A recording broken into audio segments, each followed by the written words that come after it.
The pyramids of Egypt have long evoked out their theories. The ancient pyramids are easily some of the most impressive structures that we've created, and since their discovery, scientists and researchers have tried to better understand how they were constructed, and how the ancient Egyptians built them in such a short amount of time. Recently, KGB files were released that revealed that a god had visited the ancient Egyptians.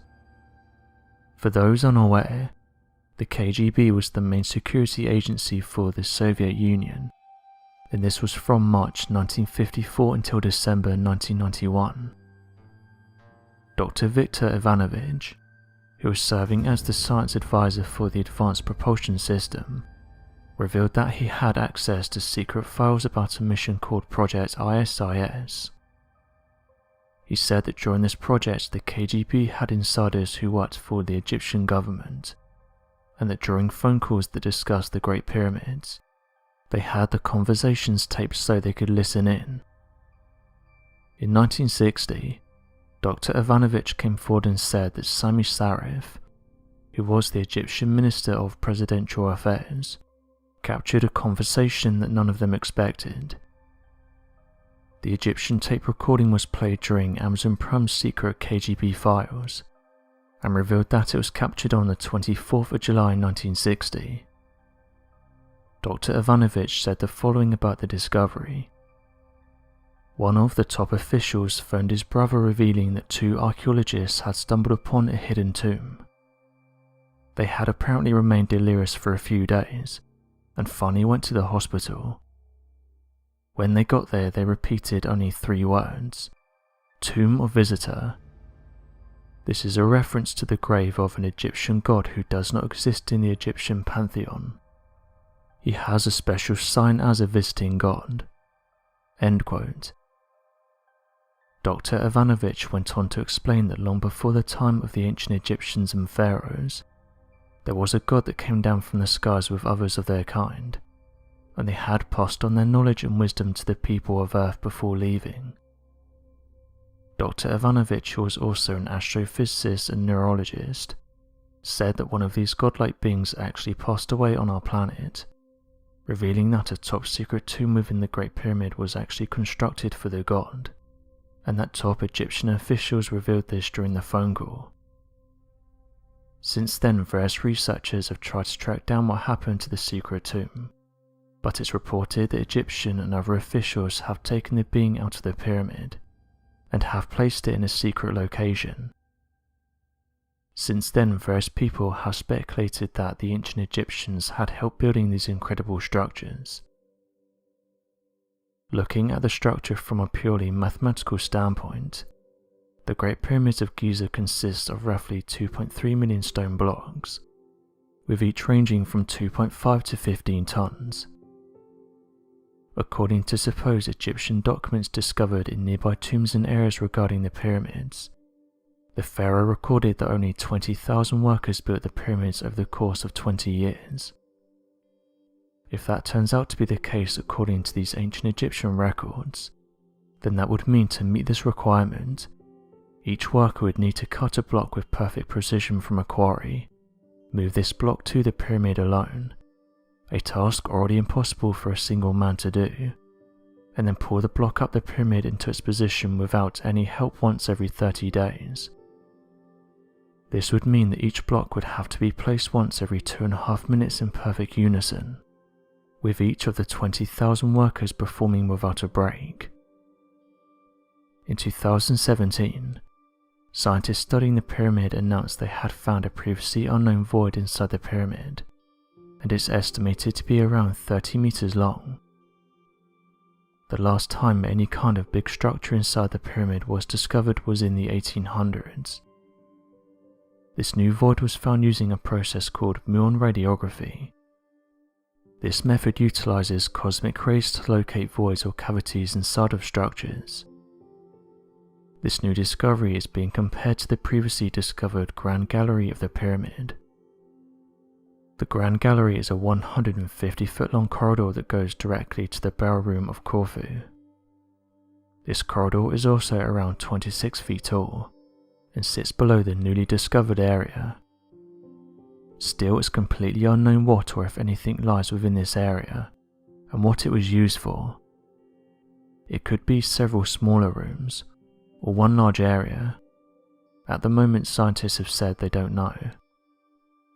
This discovery is still huge. It brings us closer to finally being able to understand and even just know the various intricacies of this incredible structure. This discovery was made by the Scan Pyramids project working with the Egyptian Ministry of Antiquities, and is widely regarded as the most impressive achievement of this technology used to find it, and that's Muon topography. Devoid of its original coating of white limestone blocks, the Great Pyramid also lacks its summit, which gave it approximately another 9 meters in height. Many people believe that the capstone of the Great Pyramid of Giza was made of gold, and it was somehow removed from the top of the pyramid in the distant past. But some have struggled to imagine someone removing a capstone made entirely out of gold. Interestingly, one theory proposed by Spanish researcher Miguel Perez Sanchez indicates that the Great Pyramid wasn't left unfinished, and that a massive sphere was located on its surface. Perez Sanchez proposes that the sphere of the ancient pyramids placed at the top of the pyramid symbolized the Eye of Horus and had a diameter of 2,718 royal cubits, or 2.7 meters. The sphere located on the pyramid was placed as a worship to the sun and Sirius, the brightest star in the sky. In addition of the sphere located on top of the pyramid, analysis enabled researchers to find the inclination angle of 5184 degrees, the platform that supported the sphere with a pi perimeter of royal cubits, and the height of the pyramidal vertex of 277,778 cubits.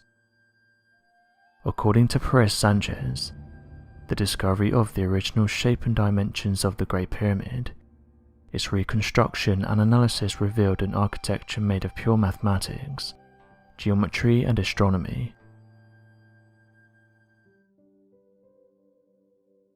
The Moon is one of the most studied celestial objects outside of Earth. In 1969, American astronaut Neil Armstrong became the first person to walk on the Moon, marking a turning point in humanity, in which space agencies promised to return. As mentioned by SpaceX, only 24 humans have been to the Moon in history, noting that no one has been back since 1972. SpaceX have announced that they plan to send their Starship spacecraft and Super Heavy rocket to the Moon, noting that Starship will have the ability to carry in excess of 100 metric tons to Earth's orbit. Interestingly, although the Moon has been studied extensively, there's still some questions that remain unanswered. For example, Noah Petro, a research scientist at NASA's Goddard Space Flight Center in Greenbelt, Maryland, revealed that the fundamental question of how the Moon formed and how that relates to the Earth is really the most important of the unknowns. Some of the most interesting mysteries come in the form of strange photographs that have been taken of our Moon, with one interesting one being taken by a telescope user. It's reported that the photographs were taken with a Celestron Travelscope 70 portable telescope with a HD Pro C920 webcam. The person who observed the object said that it appeared to fly behind the Moon, and that they couldn't explain what it was. They shared the images and they were picked up by websites that study the unknown. Users who saw the photographs then put forward their suggestions in order to explain what the object could have belonged to. One user said the following: "I've seen a few people suggest that the object could be a smudge on the camera, but then you can see in the photos it moving across the Moon, and even behind it, and I'm pretty sure that smudges don't fly behind the Moon." End quote. Some were quick to point out that it's very rare to capture objects moving behind the Moon, and note that the majority of strange objects seen above the Moon can be seen in front of it, causing some to say that the perspective is off, and that the objects are actually closer than they look. Another amateur astronomer said they've seen strange objects fly close to our moon, but noted that they can only be seen with the aid of a telescope. Others went down the route of suggesting that it could be a mysterious flying object, or perhaps a top-secret aircraft that was being tested by the military. For years now, amateur researchers have long speculated that mysterious crafts have been interested in our moon, and point to various eyewitness testimonies of former NASA workers and astronauts who have detailed seeing mysterious objects on the moon, and have gone on to tell stories of how the United States is in contact with these mysterious objects. Edgar Mitchell is one of these individuals who believed that we were in contact with advanced beings. He said the following: "White Sands was a testing ground for atomic weapons, and that's what the extraterrestrials were interested in. They wanted to know about our military capabilities. My own experience talking to people has made it clear that ETs have been attempting to keep us from going to war, and that they've helped to create peace on Earth." End quote. Although NASA has said that these quotes are baseless, and that there's no evidence that humans are in contact with extraterrestrials, it's these quotes that have caused some to question whether these strange objects actually belong to something unknown. Unfortunately, it's tough to come to a conclusive answer for what these objects are, and all we can do right now is speculate. Another mystery of our moon is that of its craters. Our moon features a gigantic crater. This hole has been on our moon for billions of years, since an unknown object hit the dark side of the moon. We have measured this crater to reach 1,550 miles in width and 8 miles in depth, and so have dubbed it one of the largest craters within our solar system. The presumed explanation for decades was simply that this crater was formed when contact was made between the moon and a rapidly paced meteor. If this had been the case, then there would be pieces from inside the moon on the surface, possibly available to examine. Some new insight was provided in January 2019, when the U-2 rover was sent to the moon from China. It reached the bottom of this mysterious crater and was able to provide scientists with some more details. Minute traces of minerals were recorded by the U-2, which appear to have come from within the moon's mantle. In a turn of events, new data came to light within August of 2019 from a study published within Geophysical Research Letters. After an analysis was conducted upon the materials found at the bottom of the crater, it revealed evidence suggesting that the crater was composed entirely of dust, with no mantle. The crust is the outer layer, with the mantle coming just underneath it, similar to Earth. This would imply that an object collided with the moon with enough force to open a colossal crater, but not enough force to release any of the mantle onto the surface of the moon. Co-author of the study, Hao Zhang, a planetary scientist working at the China University of Geosciences, explained how the team had anticipated finding the mantle materials at this landing site. He goes on to explain that the lack of mantle organisms rules out the possibility that a meteor travelling with high velocity had caused this crater, eliminating an assumption that we had been acting upon for decades. This study employed the use of spectroscopy in order to clarify and identify the minerals that had been found within the lunar soil.